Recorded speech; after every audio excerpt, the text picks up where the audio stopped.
چھوٹے سے قصبے کی تنگ و تریک گلیوں میں ایک پرانا سا مکان تھا جس کے کمرے کی دیواریں نمی سے سیاہ پڑ چکی تھیں۔ وہی ایک لڑکی عائشہ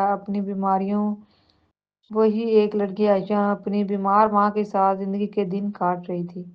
زندگی نے کبھی خوشی کا ایک مکمل لمحہ نہیں دیا تھا، مگر اس نے کبھی شکوہ نہ کیا۔